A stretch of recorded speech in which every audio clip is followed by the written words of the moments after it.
আসলেই আমরা মায়ের দোয়া ক্রিকেট টিম, এটাই প্রমাণিত হইলো আজকে আবার। That's it. মানে জাস্ট বাসায় বসে দেখতেছিলাম অনেক ভালো করতেছে, অনেক ভালো করতেছে, তাড়াহুড়া করে আসছি যে সবার সাথে এই টিএসসিতে খেলাটা দেখব। আসার পরে মনে হচ্ছে যে বড় ভুল হয়েছে আর কি। কিছু শিখতে পারতো না। সাকিব আল হাসানের ভরসা, সাকিব আল হাসানের কাছে আমি পার্সোনালি কখনো ভরসা করি নাই। সবাই নতুন যারা প্লেয়ার, মানে তেলবাজ প্লেয়ার গুলো সবাই সাকিব আল হাসানকে তারা বস মনে করে। This is the fact. বাংলাদেশের ক্রিকেট আজকে এই জায়গায়। যদি সাকিব আল হাসানকে বস মনে করতো, সে যদি বস হিসেবে পারফরমেন্স করতে পারতো, শিবাজি দা বস, তাহলে সে ওয়ান এন্ড অনলি একজনই যথেষ্ট। আজকে শিখর ধাওয়ানের মতো প্লেয়ার, কিংবা রোহিত শর্মার মতো প্লেয়ার, বিরাট কোহলির মতো প্লেয়ার, মোহাম্মদ আমিরের মতো প্লেয়ার একজন হলে যথেষ্ট, একজন। সে সাকিব যেটা পারতেছে না। Thank you.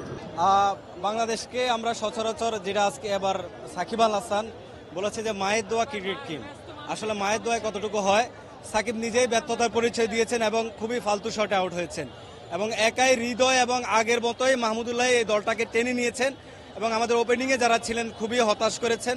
লিটন দাস সহ শান্ত যে বলগুলা যেভাবে ভালো খেলা উচিত সেভাবে পারেনি। আমরা শুরুতেই যে জায়গায় আমরা হতাশাগ্রস্ত ছিলাম যে আমরা সাউথ আফ্রিকা অত্যন্ত ভালো বল করবে, সে জায়গায় তারা অত্যন্ত ভালো বল করেছে এবং তাদের মতো করে খেলেছে, কিন্তু আমাদের ওপেনিং যারা ছিল তারা আমাদের হতাশ করেছে। আপনারা দেখছেন গতকালে ভারত পাকিস্তান খেলা হয়েছে, প্রথম থেকে ভারত পাকিস্তান ভালো খেলা হয়েছে, ঠিক আছে। আজকে বাংলাদেশ যদি প্রথম থেকে ধরে খেলতো তো অবশ্যই আমরা ইনশাল্লাহ জিততাম, কিন্তু আমাদের লাস্টে যে অবস্থায় গেছে এ তো ভাই আমাদের বাংলাদেশের প্রতিটা মানুষের আবেগ নিয়ে খেলা হয়। আমরা অনেক দূর থেকে আসছি খেলা দেখার জন্য, ঠিক আছে। এই ম্যাচটা এভাবে আমরা ঠকবো কখনো ভাবি নাই, ঠিক আছে। আমাদের বাংলাদেশকে যাকে নিয়ে আশা করে যে সাকিব আল হাসান, ওনার আরো একটু ভালো পারফরমেন্স করা দরকার। ওনার পারফরমেন্সটা আসলে যদি আরো একটু ভালো হয় তাহলে হয়তো বাংলাদেশ টিম আরো ভালো করবে ইনশাল্লাহ।